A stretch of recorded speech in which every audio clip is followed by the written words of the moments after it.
के क्षेत्र में आज के इस वैश्विक सम्मेलन के अध्यक्ष आदरणीय श्री टीटी अशोक जी, मंच पर विराजित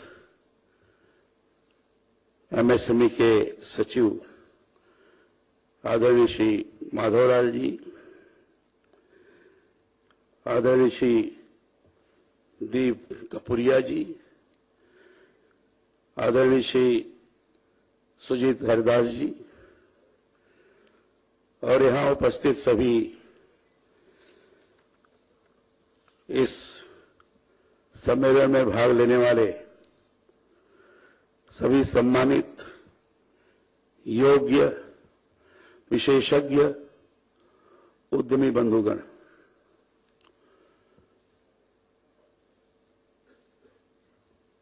मुझे बड़ी प्रसन्नता हुई है कि एमएसएमई के विकास के लिए लगातार जो बड़े ही सम्मानित इस प्रकार के औद्योगिक संघ हैं, कार्य कर रहे हैं, चाहे सीआईआई हो, चाहे फिक्की हो, चाहे एसोचैम हो, चाहे पीएचडी हो, चाहे विभिन्न चैम्बर्स ऑफ कॉमर्स हैं हो। मैंने अनुभव किया कि सभी ये संघ एमएसएमई निरंतर विकास की तरफ अग्रसर होता जाए, इसके लिए प्रयत्नशील हैं। मैं हिंदी में बोल रहा हूं, मैं सुनता हूं समझ में आ रहा होगा सबको।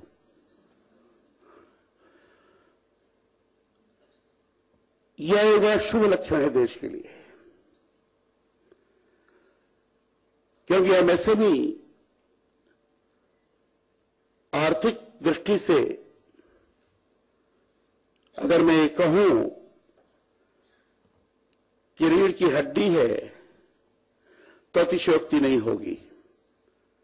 छोटे छोटे उद्योगों का विकास और उनको विकसित करने वाले एंटरप्रेन्योर्स, उनका भी उस दिशा में लगातार इनोवेशंस के माध्यम से क्वालिटी युक्त, गुणवत्ता युक्त निर्माण करने में रुचि, उसके लिए अधिक से अधिक युवकों को, बेरोजगार नौजवानों को, जो भी आज उन्होंने पढ़ाई की है, चाहे टेक्नोलॉजी में उन्होंने अपनी उच्च शिक्षा प्राप्त की हो, चाहे प्रबंधन में किया हो, जैसा भी हो, लेकिन छोटे उद्योगों में भी स्किल्ड लेबर हमें चाहिए, स्किल्ड मैन पावर चाहिए, उस पर भी लगातार जोर। ये सब मिलाकर जहां औद्योगिक क्षेत्र में आर्थिक विकास को सुअवसर उपलब्ध कराते हैं, वहीं वैश्विक क्षेत्र में ग्लोबली अपना माल, अपना निर्माण कार्य गुणवत्ता युक्त हुआ है, इस दिशा में भी ध्यान देते हैं। और इसलिए हमें कह सकते हैं कि जिस ढंग से हमारे देश में बड़े औद्योगिक क्षेत्र में काम करने वाले लोग, सामान्य उद्यमी और राजनीतिक दृष्टि से जो भारत को एक विकसित देश बनाने के केवल पक्षधर ही नहीं, तो उस दिशा में निरंतर यत्न करने वाले ऐसे राजनेता जब सबकी सामूहिक रूप से यह दृष्टि बन के चलती है, तो देश को विकसित देश बनाने के क्रम में उनको कोई रोक नहीं सकता है और देश एक डेवलप्ड कंट्री के रूप में उभर करके आएगा। इस दिशा में किसी प्रकार का संदेह भी नहीं हो सकता है, क्योंकि सामूहिक सोच है, सामूहिक चिंतन है, सामूहिक विचार है। वो सामूहिक चिंतन, सामूहिक सोच, सामूहिक विचार वो देश के विकास का है, वो राष्ट्र के विकास का है। दुनिया के अंदर एक आर्थिक महाशक्ति के रूप में हम कैसे उभर करके दिखाएं, यह प्रबल आकांक्षा है। और जब इस प्रकार की सामूहिक प्रबल आकांक्षा जागृत होती है, उस देश को आगे बढ़ने से दुनिया की कोई ताकत नहीं रोक सकती है। और आज सौभाग्य इस बात का है कि भारत को एक ऐसा गतिशील व्यक्तित्व वाला प्रधानमंत्री मिला है, डायनामिक पर्सनालिटी वाला प्रधानमंत्री मिला है, जिसका एक विजन है, जिसका एक चिंतन है। वो चिंतन सामूहिकता का है, वो चिंतन यथार्थ धरती को सामने रखकर उसके अनुरूप योजना बनाकर प्रभावी तौर पर उसको कार्यान्वित कराने वाला चिंतन है, उसका इंप्लीमेंटेशन करवाने वाला चिंतन है। और जब इस चिंतन वाला कोई नेतृत्व उभर करके आता है, तो उसके बढ़ाव को कोई बाधा रुकावट पैदा नहीं कर सकती है। और मैं कह सकता हूं कि भारत के प्रधानमंत्री आदरणीय नरेंद्र मोदी जी जब सदन के नेता के रूप में निर्वाचित हुए, तो पहली बार उन्होंने ही कहा कि यह सरकार गरीबों के लिए समर्पित है। और आप आश्चर्य करेंगे, जब राष्ट्रपति के अभिभाषण पर चर्चा हो रही थी, तो अभिभाषण पर चर्चा होने के बाद जो आपस में विरोधी पक्ष और सत्ता पक्ष के बीच में वैचारिक आप वो सारा चलता रहता है, तो उसमें कुछ उन्होंने आरोप लगाया, ये गरीबों की सरकार नहीं है, ये तो बिजनेसमैनों की सरकार है, ये तो व्यवसायियों की सरकार है, ये तो उद्योगपतियों की सरकार है, ये प्रो बिजनेसमैन की सरकार है। ये शब्द का प्रयोग किया था।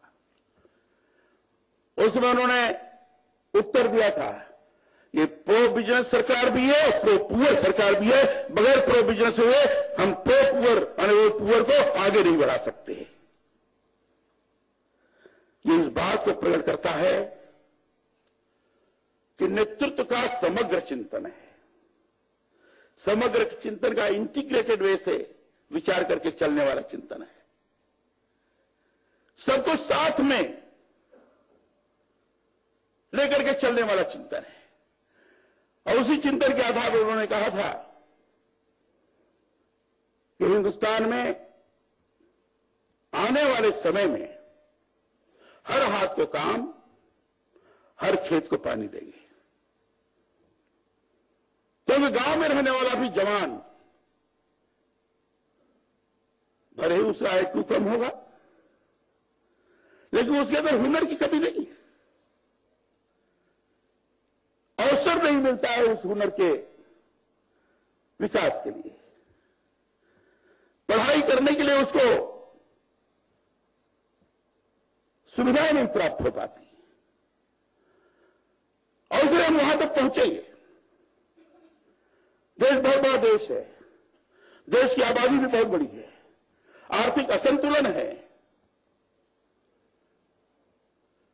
शिक्षा का प्रतिशत भी कम है, लेकिन हमें आर्थिक असंतुलन को दूर करते हुए शिक्षा के प्रतिशत को भी आगे बढ़ाते हुए विभिन्न क्षेत्रों में काम करने के लिए स्किल डेवलपमेंट के कार्य को हम सर्वाधिक अवसर देकर हम चलेंगे।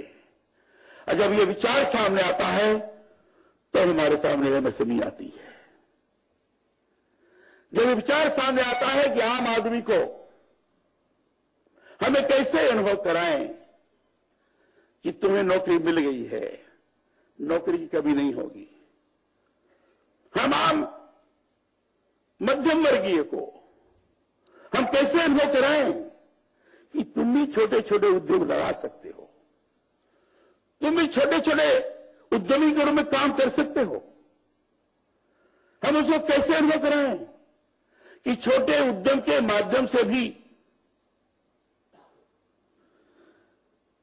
मार्स ऑर्बिट मिशन को भी पार कर सकते हो।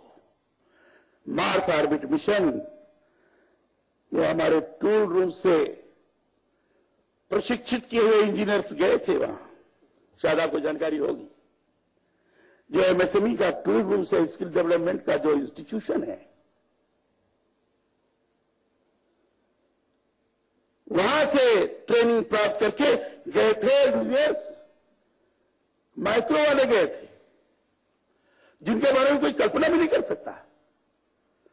अगर नासा के माध्यम से होगा तो कितना खर्चा होता या उससे हम कल्पना कर सकते हैं। लेकिन हमने तो कितना कम खर्चे में इतना चमत्कृत कार्य करके दिखा दिया कि दुनिया वालों को इस समय आश्चर्य हो रहा है कि क्या हो गया हिंदुस्तान में। उसको यह एहसास कराना पड़ेगा कि तुम्हारे अंदर ऐसी प्रतिभा है। एमएसएमई इस दिशा में महत्वपूर्ण भूमिका का निर्वाह करती है। अब एमएसएमई के इतिहास के बारे में मैं नहीं बताना चाहता क्योंकि आप सब लोग अच्छी तरह सुपरिचित हैं। एमएसएमई कैसे हुआ, कैसे मंत्रालय बना, इसकी डिफिनीशन क्या है, अब ये डिफिनीशन करने की जरूरत नहीं है। अब तो एमएसएमई जिसके लिए है उस हिसाब से हमें आगे बढ़ना है। हमें छोटे छोटे एंटरप्रेन्योर तैयार करना है, छोटे छोटे उद्यमी तैयार करना है, उस उद्यमी की रुचि जागृत करनी है। रुचि जागृत करने के लिए उसका भी स्किल डेवलपमेंट है। और छोटे छोटे उद्यमी के साथ साथ जो भी उद्यम लगाता है, कोई केमिकल की फैक्ट्री हो सकती है, छोटा उद्यम हो सकता है, तो केमिकल की फैक्ट्री के लिए भी छोटा सा जो उसमें लगने वाला लेबर है, उनका भी स्किल डेवलपमेंट करना, भले ही हाई स्कूल पास होगा, लेकिन केमिकल फैक्ट्री में लैब में काम करने वाली कौन सी रासायनिक चीजें होंगी, ये रासायनिक चीजों के बारे में उससे जानकारी देनी पड़ेगी। तो छोटे उद्यमी के अंदर अच्छे स्तर का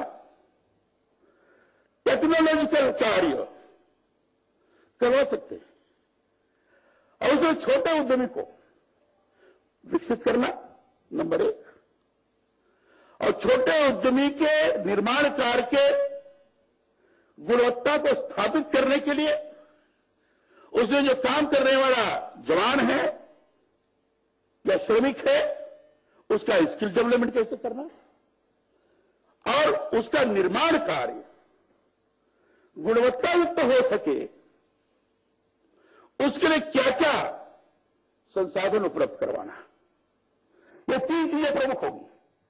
उसके रॉ मटेरियल की जरूरत पड़ेगी, रॉ मटेरियल कैसे आएगा, और फिर उन सारी चीजों को मार्केट में कैसे ले जाए, मार्केट में ले जाकर हम दूसरे से कंपीट कैसे कर सके। आज ग्लोबल मार्केट में होड़ लगी है और पता नहीं हमारे बात से लोग सहमत होंगे कि नहीं सहमत होंगे। एक चीन का अगर मैं कहूं कि हवा खड़ा हो गया है, हवा क्योंकि वहां बना हुआ सामान यहां आता है। बीच में बड़ा प्रचारित हुआ था कि उसके जो केमिकल्स हैं जो लगे हुए हैं वो जहर का काम कर रहे हैं,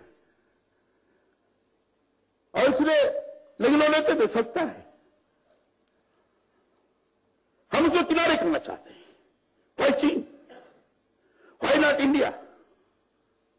हिंदुस्तान क्यों नहीं? और हिंदुस्तान में छोटे छोटे वस्तुओं के निर्माण के लिए अगर इस तरह के स्किल्ड लेबर को, स्किल्ड मैन पावर को छोटे स्तर पर ही क्यों ना हो, हमने उसमें लगाया और समुचित तौर पर साधनों का उपयोग करते हुए अपने निर्माण कार्य को इस ढंग से बनाया ताकि दुनिया के बाजार में लोग अपने आप कह सके ये हिंदुस्तान का बना हुआ माल है, इसको न खरीदने का कोई सवाल ही नहीं खड़ा होता। यह स्थिति कैसे निर्माण हो, यह हमारे चिंतन का विषय है। आज जो हमारे चिंतन का विषय आपके बीच में है, यह प्रमुख रूप से है। इसको हम कैसे आगे बढ़ा सकते हैं? अधिक से अधिक इंटरप्रेन्योरशिप। भारत के प्रतिभा के बारे में अब किसी को संदेह नहीं है। भारत के नौजवानों के टैलेंट के बारे में किसी को संदेह नहीं है। सबसे अधिक तकनीकी चीज को दुनिया के अंदर सफलतापूर्वक करके दिखाने वाला अगर कोई टैलेंट है तो हिंदुस्तान का टैलेंट है और कहीं का टैलेंट नहीं है। अब इसको बताने की आवश्यकता नहीं है। यह टैलेंट धरती से प्राप्त हुआ है, यथार्थ चिंतन से प्राप्त हुआ है और सही मायने में उस तरह के स्किल डेवलपमेंट के कारण प्राप्त हुआ है। उस टैलेंट का उपयोग कैसे करें? लोग कहते हैं आबादी बढ़ गई है, हमें भी चिंता है आबादी की। आबादी अभिशाप हो गई है, हमें भी चिंता है आबादी अभिशाप हो गई है। लेकिन इस आबादी को वरदान कैसे बनाया जाए? इस आबादी को वरदान भी बनाया जा सकता है। क्योंकि हिंदुस्तान के किसी कोने में चले जाइए, किसी गांव में चले जाइए, हम लोग तो गांव के रहने वाले लोग हैं, और पहले आपको पता होगा कि खेती थी, बड़ा उद्योग कहीं नहीं था। लेकिन खेती होने के बाद भी, कृषि होने के बाद भी गांव में गांव के लोगों के आवश्यकताओं की पूर्ति के लिए गांव में ही कुटीर उद्योग धंधों का विकास था। वो बढ़ई भी था, लोहार भी था, कोहार जो बर्तन बनाता है मिट्टी का वो भी था, तेल पेरने वाला जिसको कहते तेली वो भी था, सारे उसमें तेल निकलते थे। जो आज हम हर्बल की बात करते हैं, वो हर्बल की जड़ी बूटियों को, पौधे को ठीक से देखने वाला, पहचानने वाला सामान्य वैद्य भी था,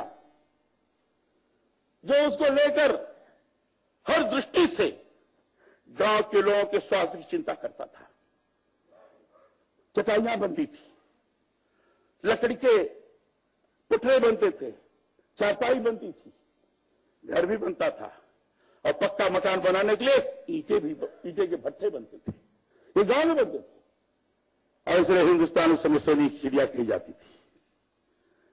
हिंदुस्तान बहुत हमले हुए हैं, उसके बारे में जानने की आवश्यकता नहीं। मैं केवल इस तरफ आपका ध्यान फोकस करना चाहता हूं कि छोटे छोटे उद्योग धंधों का विकास हिंदुस्तान को सोने की चिड़िया बना देगा। और आज उसकी लोग अपेक्षा कर रहे हैं। हमारे प्रधानमंत्री जी ने जो मेक इन इंडिया का नारा लगाया, ऐसे नहीं लगाया, लोगों को लगा शायद मन में आ गया इसलिए बोल दिया। ऐसे नहीं बोले वो। उनको लगा कि मेक इन इंडिया मैंने कैसे होगा। लोगों को लगा भैया हमारे उद्योग लगाने के लिए उतने पैसे नहीं है सरकारी स्तर पर, तो उन्होंने सबको आमंत्रित किया, आओ हिंदुस्तान में चलो, निवेश करो। भार्गव साहब बैठे हैं शायद यहां मारुति के। वो दिन भार्गव साहब को मैं भाषण सुन रहा था। है क्या भार्गव साहब? मारुति के अभी नाम लिया था, चला था। थोड़ा सा कटाक्ष था, शायद आपको अनुभव होगा। पैसा इकट्ठा करने के लिए नहीं बुलाया था, मेक इन इंडिया के लिए पैसा इकट्ठा करने के लिए नहीं बुलाया गया था। मेक इन इंडिया सही में मेक इन इंडिया, और उन्होंने एफडीआई को परिभाषित किया था। एफडीआई का मतलब यही नहीं है foreign direct investment. FDI first develop India, first develop India. अरे हमें हिंदुस्तान का विकास करना है, पूंजी जहां से आएगी वहां से लेंगे, पूंजी की जरूरत जैसे होगी उतना करेंगे। हमें छोटे छोटे एंटरप्रेन्योर्स को आगे बढ़ाना है। सबसे दुर्दशा होती है माइक्रो एंटरप्रेन्योर जो है, उसकी दुर्दशा होती है जो आज की प्रक्रिया है उसके कारण, आज का जो प्रोसीजर है उसके कारण उसे बहुत परेशानी होती है। तो लोन लेने की बात कहे जाने के बाद भी बैंक से लोन नहीं मिल पाता है, इधर उधर से चक्कर करते हुए जाता है। कई स्थानों से जब एनओसी नहीं प्राप्त होती है तो अंत में एनपीए घोषित हो जाता है और सारा का सारा उसका घर भी बिक जाता है। इसी कारण आज हिंदुस्तान के अंदर लाखों इकाइयां नष्ट हो गई हैं, सिक पड़ी हैं। अब इसके बारे में विचार करके चलना पड़ेगा। माइक्रो जो जिसके अंदर उद्यम की प्रतिभा है, टैलेंट है, उस टैलेंट के आधार पर उसको हम आगे बढ़ा सकते हैं, तो उसको सुविधा प्रदान होनी चाहिए।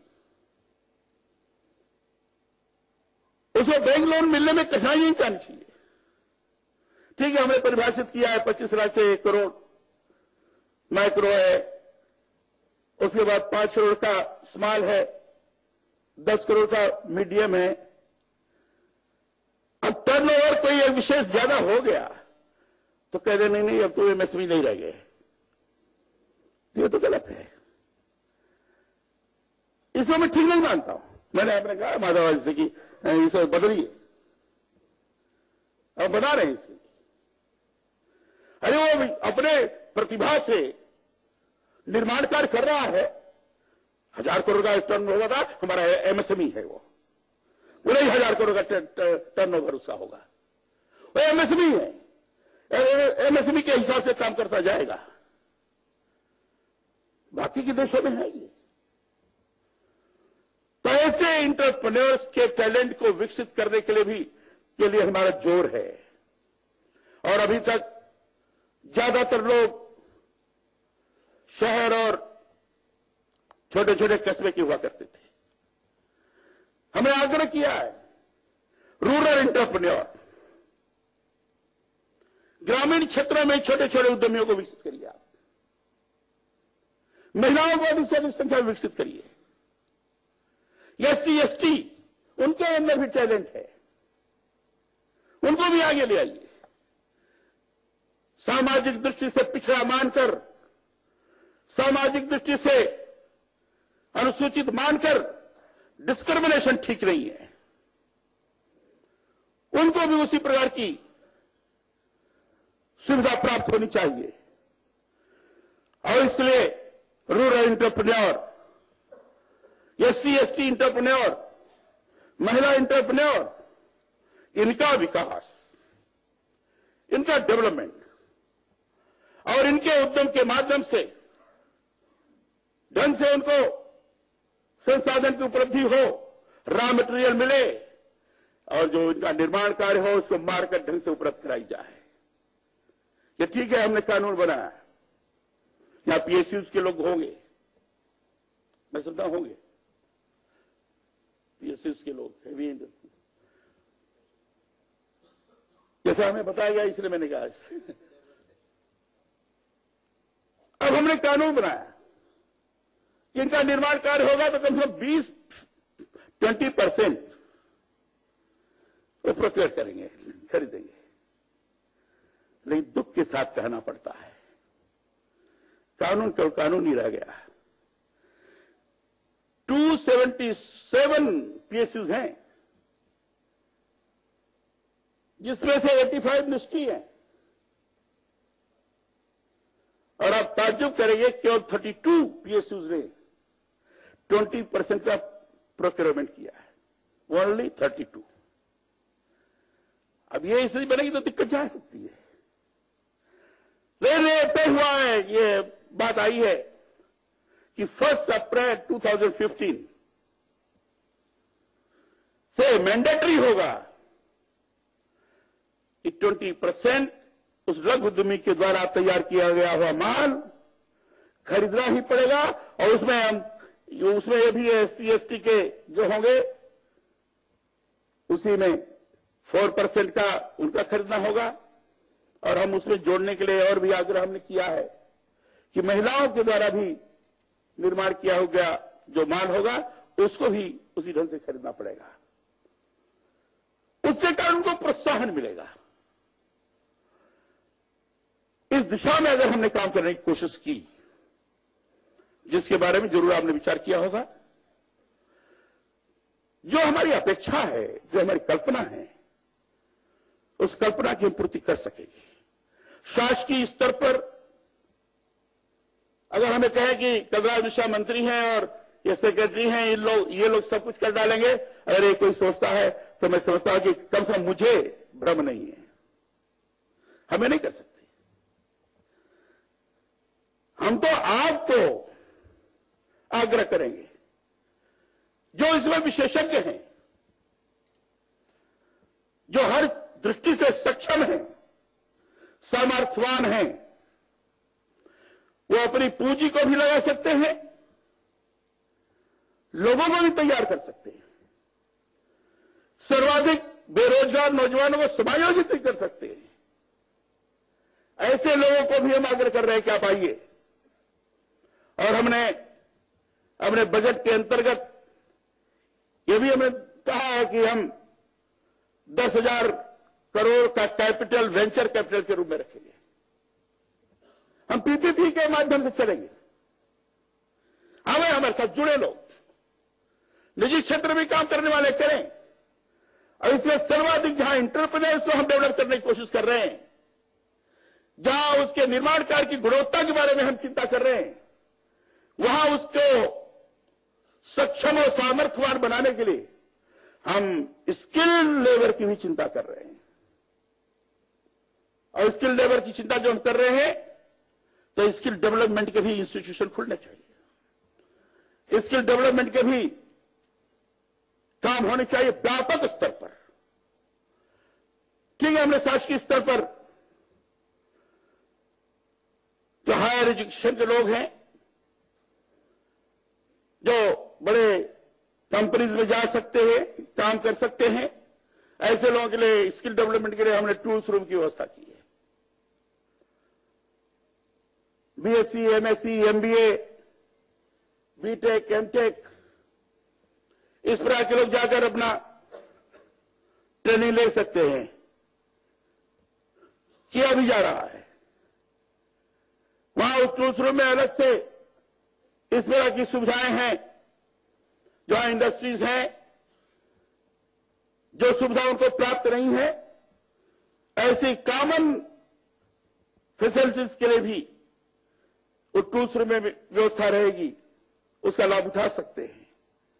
और साथ ही साथ छोटे स्तर के ट्रेनिंग के लिए जो टेक्निकल नहीं है, बाकी के लोग हैं, उनके भी स्किल डेवलपमेंट की ट्रेनिंग होनी चाहिए, आवश्यक है। ऐसा हमने किया है, कर रहे हैं हम। हमारे निस्बत कर रहे हैं, हमारे झा साहब यहां बैठे हुए हैं, डायरेक्टर DG नोएडा में निस्बत है। यहां इंटरप्रेन्योर का भी स्किल डेवलपमेंट और बाकी का भी स्किल डेवलपमेंट। कई स्थानों पर ITI के जो उनके भवन हैं, उनको लेकर भी स्किल डेवलपमेंट का कार्यक्रम कर रहे हैं। ठीक है, हमारे पास उसका साधन नहीं है, लेकिन आप दे दो, हम करेंगे। व्यापक तौर पर छोटी पढ़ाई करने वाले व्यक्ति का भी स्किल डेवलपमेंट, ताकि वो छोटे उद्यमी के अंदर जाकर वो काम कर सके। और ग्रामीण स्तर तक हम बहुत छोटे लोगों को भी, क्लास 10th और इसके ऊपर के लोग, उनका भी स्किल डेवलपमेंट करें। वो भी उद्यमी बनने का सामर्थ्य रखते हैं, तो उसके लिए हमने इंक्यूबेशन सेंटर्स की बात की है। और वो इंक्यूबेशन सेंटर ग्रामीण स्तर तक आप ले जा सकते हैं। एक ही परिसर के अंदर हैंड होल्डिंग मशीन जो है उस पर भी जाकर अपनी ट्रेनिंग प्राप्त कर सकते हैं। अलग से मशीनों के रिपेयर करिए, नट बोल्ट बाकी सारी चीजें उसको ठीक करने के लिए उसकी भी ट्रेनिंग, और उसमें से कोई छोटी सी पूंजी लगाकर बैंक से कर्जे लेकर अगर काम करना चाहता है तो बैंक की प्रक्रिया के अंतर्गत किस ढंग से तुम काम कर सकते हो इसकी भी ट्रेनिंग, और उसमें भी अगर कोई गड़बड़ हो रही है तो उसे साथ में ले जाकर बैंक से लोन दिलवाने तक की व्यवस्था, इसकी भी ट्रेनिंग। ये सारी चीजें शासकीय स्तर पर हम कर रहे हैं और इस बार हमने तय किया है पूरे देश भर में 500 इंक्यूबेशन सेंटर हमारी सरकार चलाएगी। अभी कल 84 है। हम आप लोगों को आमंत्रित कर रहे हैं। मैं अशोक जी से भी चाहूंगा कि इंक्यूबेशन सेंटर खोलने के लिए आप भी लोगों को इनकरेज करिए।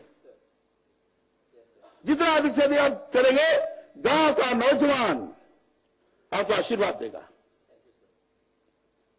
ये बेरोजगार नौजवान किसी के लिए दया का भीख नहीं मांगना चाहता है, उसकी शक्ति का दुरुपयोग हो रहा है। उसके अंदर आत्मविश्वास जगे, उसमें लगे कि हमारे ऊपर किसी का हाथ है। अगर उस बेरोजगार नौजवान को इंक्यूबेशन सेंटर में ट्रेनिंग के लिए आपने बुला लिया और ट्रेनिंग देकर कहा कि देखो ये 20 लाख की मशीन है, 15 लाख की मशीन है चिप्स निकालने वाली, और चिप्स निकालने वाली 15 लाख की मशीन 1 महीना 2 महीना तुम्हें ट्रेनिंग दे करके तुम्हें इतना हम आर्थिक सहयोग कर रहे हैं, तुम इतना का प्रबंध कर लो। तो वो नौजवान केवल अकेले नहीं, अकेले खुद करेगा, अपने परिवार वालों को लगाएगा, उसी में मार्केटिंग भी होगी, उसी में रॉ मटेरियल की एकत्रीकरण भी होगा, सारी चीजें होगा। ये कितना बड़ा काम होगा जिसकी कल्पना ही नहीं की जा सकती। और ग्रामीण क्षेत्रों में तो जब ये क्लस्टरल डेवलपमेंट होता है, एक तरह से आप देखेंगे तो एक जहां अगर चिप्स का चला या मसाले को बनाने का चला या साबुन बनाने का चला तो लोग अच्छा हम भी यही बनाएंगे। तो एक ही स्थान जब क्लस्टरल डेवलपमेंट होगा वो पूरी दुनिया के लिए आकर्षण का केंद्र बनेगा, दुनिया के लिए आकर्षण का केंद्र बनेगा। एक ही स्थान पर 10 मशीनें हैं साबुन बनाने वाली, एक ही स्थान पर 10 मशीनें हैं मसाला बनाने वाली, एक ही स्थान पर 10 मशीनें जूस निकालने वाली। अब यहां का पसंद नहीं तो यहां कर लेंगे, एक कंपटीशन चलेगा। और ये क्लस्टरल डेवलपमेंट करते हुए अगर हमने ग्रामीण क्षेत्र में काम करने का प्रयत्न किया तो छोटा उद्यमी, अति छोटा, माइक्रो माने तो अति सूक्ष्म ही कहा जाता है, ये छोटा सा उद्यमी आगे चलकर स्वावलंबनपूर्ण जीवन व्यतीत करेगा। जब स्वावलंबनपूर्ण जीवन को व्यतीत करता है तो देश के लिए सकारात्मक दिशा में सोचता है, फिर नक्सलवादी नहीं बनेगा, फिर अपराध करने के लिए नहीं जाएगा। फिर देश को कैसे संवारा जा सकता है, देश को कैसे आगे बढ़ाया जा सकता है, समाज के अंदर सामंजस्य कैसे, हम देर कर दिए ना समाज के अंदर सामंजस्य कैसे पैदा किया जा सकता है, वो सोच करके आगे बढ़ेगा। इसलिए मेरी आप लोगों से प्रार्थना है कि स्किल डेवलपमेंट के लिए इंक्यूबेशन सेंटर से इनको आगे बढ़ाइए। स्किल डेवलपमेंट के लिए टूल्स रूम खोलिए, प्राइवेट टूल्स। मैं गोदरेज को इस बार में जरूर धन्यवाद दूंगा, उन्होंने बहुत पहले से टूल रूम्स खोल रखा है। मैं समझता हूं कि सबसे पहला टूल रूम्स उन्हीं का हमारा था, निस्बे का हैदराबाद में। वो टूल रूम्स नहीं है, वो हैदराबाद में एक है टूल रूम्स, लगभग उस काफी पुराना है, लेकिन उससे भी पुराना प्राइवेट टूल रूम्स गोदरेज का है। और उससे लोग जाते हैं, और इसमें मार्च में गए थे, इसमें मार्च ऑर्बिट मिशन में उनमें से कुछ इंजीनियर्स गए थे। तो ये सारी चीजें हम अपने आधार पर कर सकते हैं, और इसलिए इसी बात को ध्यान में रखकर आपके ऊपर विश्वास करते हुए, क्योंकि हमारे यहां के एंटरप्रेन्योर्स, हमारे यहां के उद्यमी, हमारे यहां के उद्योगपति इस सामूहिक रूप से मिलकर एक बार निर्णय ले लेंगे, हिंदुस्तान को हम टाइम बाउंड एक समय सीमा निर्धारित करते हुए इस बीच में इस प्रकार का हमारा मैन्युफैक्चरिंग का स्वरूप बनेगा कि जिसके आधार पर ग्लोबली हम किसी भी देश को मार्केट में हम कंपीट कर जाएंगे, कोई दूसरे का नाम नहीं लेगा, लोग यही कहेंगे मेक इन इंडिया और मेड इन इंडिया है, make in India made in India है। यह विश्वास रखकर हमारे यहां आदरणीय प्रधानमंत्री जी ने ये बात कही है, इसलिए मैं विशेष रूप से जोर दिया हूं entrepreneur development, man power development, माने बेरोजगार नौजवानों का, और अधिक से अधिक उत्पादन करते हुए आर्थिक समृद्धि कैसे हो, इन 3 बिंदुओं पर मैंने आपका ध्यान आकर्षित करने की कोशिश की है। एमएसएमई ही ये पूरा कर सकता है, जो थोड़ा बहुत बाकी के देशों का मैंने देखने की कोशिश की, उसके आधार पर मैं कह सकता हूं। चाहे जापान हो, जापान में तो छोटा सा मुझे बताएगा, उससे जो गांव थे छोटी छोटी चीजें बनाते थे और आगे चल करके ऐसा और जापान बन गया कि जापान अब दुनिया में सरप्लस बजट वाला देश माना जाता है। जर्मनी की यही हालत है, और भी जो विकसित देश है, अगर उनके मूल में आप जाएंगे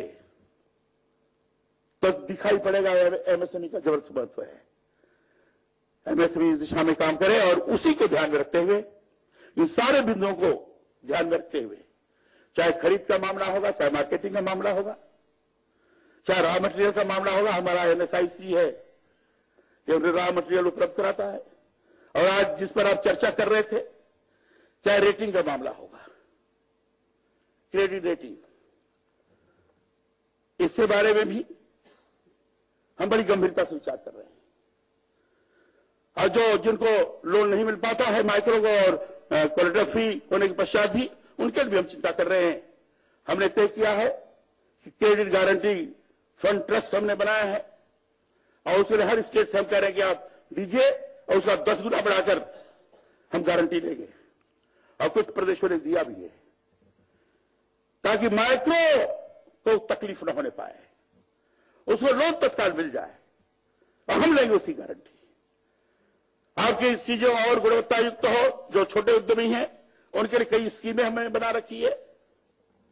credit link capital subsidy scheme है हमारी, जिसके आधार पर हम जो मशीनें हैं उनका रिनोवेशन हो सके ठीक से, इसके लिए भी हमने बनाई है।